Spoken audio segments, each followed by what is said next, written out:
Hey everybody, with the Tri-State Sports Guys, I'm O, Mike. This guy's on more assignments. This guy, you know what? More correspondence. We got the playoffs coming up. Yeah. We got things he's got to find out, dude. These where stories aren't going to break themselves. Mike TV, I know ones and twos. JT. The golden child. Yeah, the These golden guys are child. a meal ticket out of this Connecticut hellhole. school. I'm telling you that right now. Zub and Tariq left us behind. That's it. We got Paco's picks. P. Hitter, he's on Fox, Connecticut. Did you check him out? I did. You see our buddy, he's our guy. He's like our gambling expert. He was once ranked 50th in the world on online poker. Really? And they interviewed him on Fox, Connecticut. Yeah, he was about because Connecticut's trying to legalize online poker. They're doing some sort of, I don't know, they made it a states' rights thing or whatever. And who did they go to? He was the first Our guy. very own. Showed him on a laptop. They showed him on a laptop there in his living room. It was I was looking to see fantastic. where his bankroll was to see if he was winning. Yeah, I don't know. I was like freezing it. Man. Let's get into it.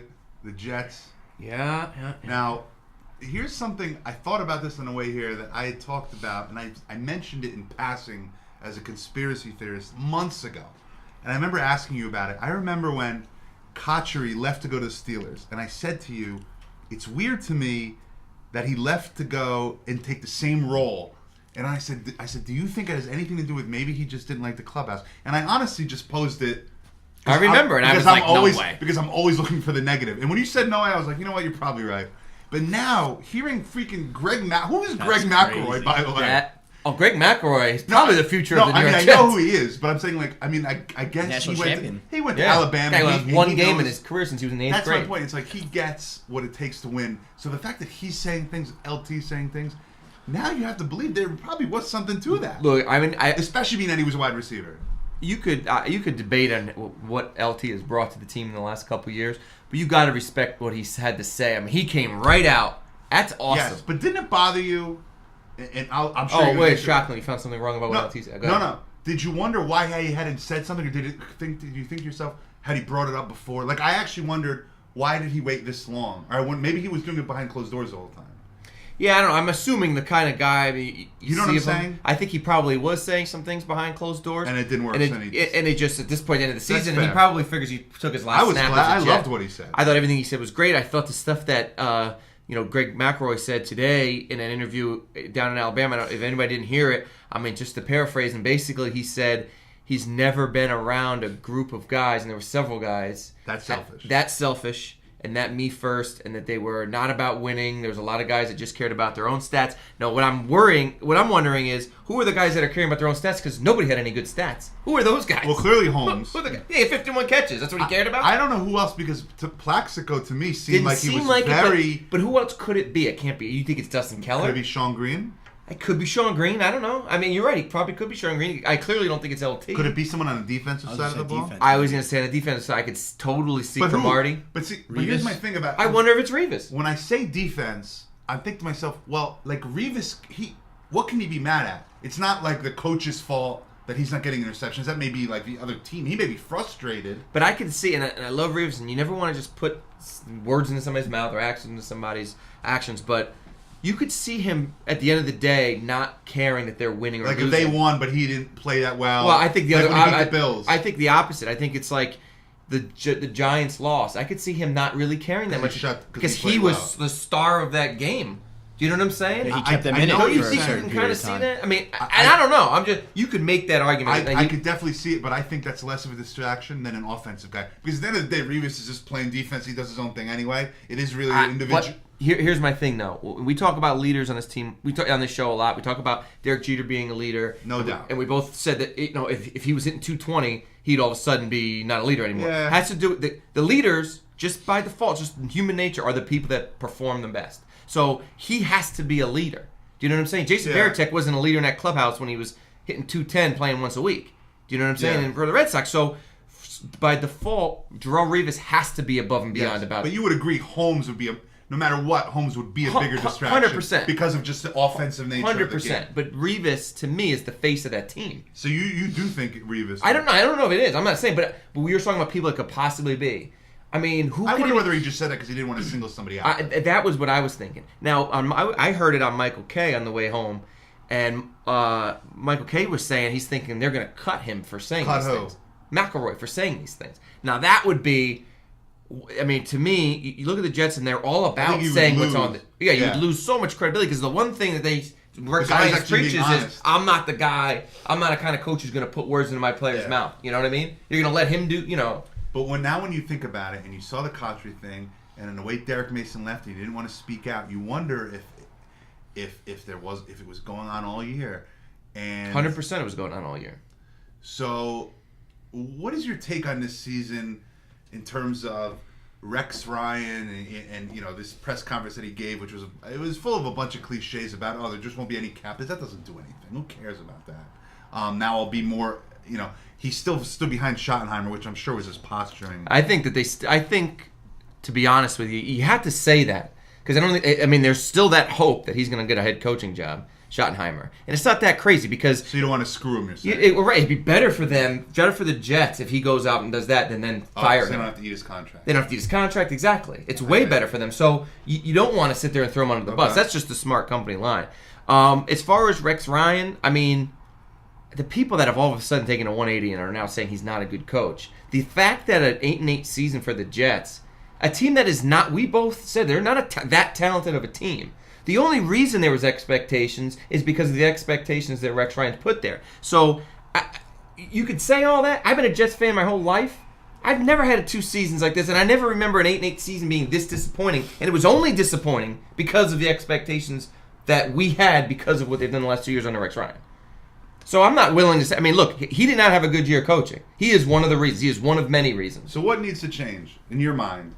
Well, I think a couple things. I think, we had a little debate, you and I, on our website about who we both think that Schottenheimer's got to go. And I said, why not Mike Martz? And you said, can these two people, these egos... Because they're definitely both egocentric 100%. dudes. But the one thing, and I think it was a common theme in the 3 years, and definitely this year, Rex Ryan wants nothing to do with the offense. I don't think that that's an act when he genuinely says he doesn't realize that they had dropped back for 64 passes. He's not one of those Sean Payton's calling plays. He's not one of those type of coaches. He's a defensive-minded coach. So there is you could say that, a Bill Belichick would never let that happen. Well, you know what? Bill Belichick is in and of himself. There are plenty of people that delegate, and I think all he wants to do is delegate the offense to somebody.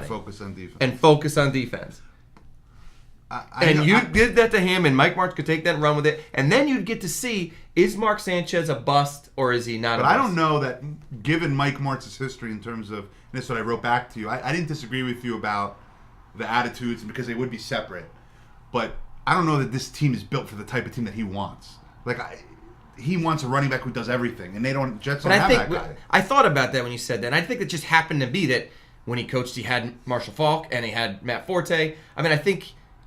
Maybe. I don't think that he needs that. He needs a running back and gets the ball, and the Jets could do that. I mean, I think, they could do that with Joe McKnight. Plus, you don't know who they're going to get to replace LT. I don't think LT will be back. I think that, a lot of people are saying they don't think Plaxico will be back. I think he'll be back, and he'll be the same type of role, red zone type guy. I think that Dustin Keller could fit into a Mike Martz offense. I know people talk about he doesn't really use the tight end, but you would use him. He would be, and he splits out as it is now. So you would use him. You could have Curley, who is, I think, can be a real playmaker, can be a 60-catch guy, and then you go out and get a wide receiver. So you would hire Martz. I would hire Martz, McDaniels. I would hire somebody. But I would hire somebody hire a coordinator like that who's proven and can just take it. I don't want Rex Ryan putting his finger. What else would you? What are you going to do? Santonio Holmes has got to go. But what are you going to get for him? Nothing. The only team that would take him is the Raiders, and we have no one. You could take Terrell Pryor. You know why I guess he taking him? You could have Terrell Pryor. I think the Philadelphia Eagles will take him if they don't re-sign Deshaun Jackson. You don't think the Philadelphia Eagles would take? Why wouldn't Philadelphia? If they're gonna pay Deshaun Jackson, who's clearly quit on them, or are they gonna hire a guy who's had? I'll say this: the only thing that you could say about Deshaun Jackson was he may be the big. I'm sure he's a fraud, but at least he said the right things after the game and about. After the season, both guys are zeros. Right. So it's like if I'm the Eagles guy, it's like at least I know. Even if you can get a 7th round pick, as long as somebody can take, so they're not taking that cap hit. But even if you have to take, you want him gone. Well, I know you hate him anyway. You hated him before this. I hated him before this. I've hated him. And the idea that this guy's an elite wide receiver is just false. He's never had an 80s catch season in his career. He's had one 1,000 yard catch, 1,000 yard season. So it's not like this guy's Terrell Owens. You know what I'm saying? He's not even Santana Moss. So don't Yeah. give me that this guy's irreplaceable. He's replaceable. So ideally you get a wide receiver, I'm sure, one that stretches the field. I mean, you talk about the yards after the catch, and Victor Cruz did it again. We'll get into that later. Right. So would you do anything on the defensive side? I mean, they're giving up. I saw some stat on the way in today that 2 years ago they were only giving up like 12 points a game. Now it's 24 points a game, 300 yards a game. Yeah. Is there a specific part of that defense that you're like, Safeties. To me, the safety position is their most important position they need to address. more than a pass rush? Yeah, because I think the pass is just hard. I mean, if you could find a Julius Peppers, then go ahead. But I don't want to see them spend another, they're going to have the 15th pick or whatever it is, 17th pick, whatever it is. I'd rather you could get a safety at that spot that's going to be more reliable than you can get a pass rusher, because pass rushers to me are so hit or miss. The Giants They find them everywhere. Right, but I honestly think you look at the rookie season Muhammad Wilkerson had. I think it was solid. I think he had 4 or 5 sacks. He showed that at times he was very good. You hope that he develops. You know what I'm saying? You hope that maybe Calvin Pace can start getting some pass rush off the edge like he used to. To me, safety's their biggest problem. Not only did they not cover, they didn't tackle. Yeah. I mean, how many times did you see Eric Smith get run over? And Poole was terrible. So it's not like Jim Leonard. I hope they bring back. I think he's a free agent. Is he gonna be all right? I mean, I don't know. They're talking about he might never play a game again. That's what I'm saying. I don't know, but you'd hope they get him back. But I think safety's the position on defense. They've won before without great pass rushes. Now, what would you do? Are you just okay with Mark Sanchez? Them saying Mark Sanchez is a quarterback? Yeah. I mean, even if Peyton Manning's out there? No. If Peyton Manning's out there, it's a whole different ballgame. I think if Peyton Manning's out there... You think they believe that, or you think they're just doing lip service because they have to say Mark Sanchez? Well, they have to say that, yeah. I mean, that's the thing. That's the other thing I don't get. When people say that and they're saying, they're just saying that for the media, that's bad. But then people hate when Rex Ryan speaks his mind. So which is some people? I think some people... I think some people at this point would like them to say, you know what, we're looking at all positions. Because maybe it makes people feel like, you know what, these guys... I think the fact that they say things like Sanchez is our quarterback, and no matter what, makes them think... Yeah, but I think they're saying that about Schottenheimer, and I think it's clear that if they can get somebody better... But I think it's more obvious with Schottenheimer. Well, but I think when you look at Mark Sanchez, for all of the negative things that happened to him, and they were bad, he still produced 32 touchdowns in 16 games. A ton of turnovers. Ton of turnovers. One of the big differences, remember we talked earlier in the season, the last 2 seasons, the Jets had recovered over 70% of their own fumbles. This year, every one of them went the other way. All the bounces. I mean, he fumbled a lot last year that he just happened to recover. They had gotten a lot of bounces, especially and it all came back, and which is fine. It's not like you're going to blame that. It's just I acknowledge that they had some breaks last year and the year before. They didn't get those breaks this year, but they were number 1 in the league in touchdowns in the red zone percentage. Like, that's not by accident. Yeah. You know what I'm saying? And he's shown that he has the ability, although he didn't do it at the end of this year, to lead teams back in the fourth quarter. There are positive attributes. It's not like he's one of those guys like a Tim Couch or David Carr who just never showed anything. But do you think he has shown ability? Do you think that he will always be this type of quarterback? No. Where and I you think he'll at some point be a very consistent... I think at some point, he's going to be a guy who's going to have a quarterback rating in the high 80s, low 90s type quarterback. And you think that Jets fans will be patient enough? It might not be with the Jets. That's what I'm saying. What do you think? I think if they don't make the playoffs next year, he's gone. Yeah. And I think you agree with that. But that's what I'm saying about I don't want them drafting a quarterback, because I really don't think that McElroy... I mean, at this point, I think that Brunell's gone. I don't even think he was a great college quarterback, McElroy. Well, I mean, he didn't lose games. But he was just one of those... You just see him in the preseason. You could say all you want about the preseason, but last year Victor Cruz was a stud in the preseason. True. He panned out. You don't accidentally just start playing well against pros. I don't care if they're second team or not. That's fair. So, not that I'm saying you're going to put your franchise in it, but I think they get another veteran. Yeah. They have McElroy as the backup and maybe give him some actual time, if he's healthy next year.